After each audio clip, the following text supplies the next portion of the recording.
ছাত্রদল কর্মী পারভেজ হত্যার ঘটনায় ৮ জনের নামে মামলা হয়েছে। সিসিটিভির ফুটেজ ধরে বৈষম্য বিরোধী ছাত্র আন্দোলনের কয়েকজনকে শনাক্ত করেছে ছাত্রদল সভাপতির অভিযোগ, বৈষম্য বিরোধী ছাত্র আন্দোলনের ব্যানারে সারা দেশে ছাত্রলীগকে পুনর্বাসন করা হয়েছে। অন্যদিকে চট্টগ্রামের রাউজানে যুবদল কর্মী মানিককে গুলি করে ও কুপিয়ে হত্যা করেছে মুখোশধারী সন্ত্রাসীরা। দুই ঘটনাকেই ঘিরে উঠছে রাজনৈতিক সম্পৃক্ততার প্রশ্ন। শনিবার বিকাল ৪টার পরের ঘটনা।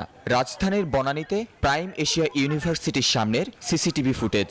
ফুচকা খাওয়ার সময় বন্ধুদের সাথে কথা কাটাকাটি নিয়ে ঘটনার সূত্রপাত। পরে বহিরাগতদের সহায়তায় জাহিদুল ইসলাম পারভেজ সহ কয়েকজনের উপর হামলা করে মাহাতির, মেহরাজ, পিয়াস, হৃদয় মিয়াজি এবং সুবাহান নিয়াজ তুষার নামের শিক্ষার্থীরা। ছুরিকাঘাতে আহত পারভেজ পরে হাসপাতালে মারা যান। এ ঘটনার প্রতিবাদে রবিবার পল্টনে মিছিল করে ছাত্রদল। সংবাদ সম্মেলনে বিশ্ববিদ্যালয়ের শিক্ষার্থী ও বহিরাগত মিলিয়ে ৮ জনের বিরুদ্ধে মামলা দায়ের হয়েছে বলে জানায় তারা। পারভেজ ইসলামের উপর চালানো এই হামলা ছিল পূর্ব পরিকল্পিত, নতুবা তুচ্ছ একটি ঘটনার জেরে প্রক্টর কর্তৃক মীমাংসার পরও একজন মেধাবী ছাত্রকে প্রকাশ্যে বিশ্ববিদ্যালয়ের সামনে ছুরিকাঘাত করে হত্যা করার প্রশ্নই আসে না।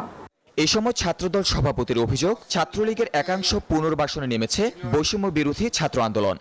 এই হামলায় মেহরাজ ইসলামের সাথে থাকা বৈষম্য বিরোধী ছাত্র আন্দোলনের বনানী থানা কমিটির যুগ্ম আহ্বায়ক সুবহান নিয়াজ তুষার ও যুগ্ম সদস্য সচিব হৃদয় মিয়াজি নেতৃত্বে বনানী এলাকার বেশ কিছু উচ্ছৃঙ্খল সন্ত্রাসী জড়িত ছিল। এদিকে চট্টগ্রামের রাউজানে গুলি করে কুপিয়ে হত্যা করা হয় মানিক নামে এক যুবককে, যিনি যুবদলের রাজনীতির সঙ্গে যুক্ত ছিলেন বলে জানিয়েছে স্থানীয়রা। শনিবার মধ্যরাতে গরিবুল্লাহ এলাকায় ঘটে এই হত্যাকাণ্ডের ঘটনা। দুর্বৃত্তরা প্রথমে গুলি করে, পরে চাপাতি দিয়ে কুপিয়ে মৃত্যু নিশ্চিত করে পালিয়ে যায়। এখনো কাউকে গ্রেফতার করতে পারেনি পুলিশ। একই দিনে ঢাকা ও চট্টগ্রাম দুই স্থানে শিক্ষার্থী ও যুবকদের টার্গেট করে ঘটনার পেছনে রাজনৈতিক যোগসূত্র রয়েছে কিনা তা খতিয়ে দেখছে সংশ্লিষ্ট সংস্থাগুলো। তাহমিদ আমিন, নিউজ 24, ঢাকা।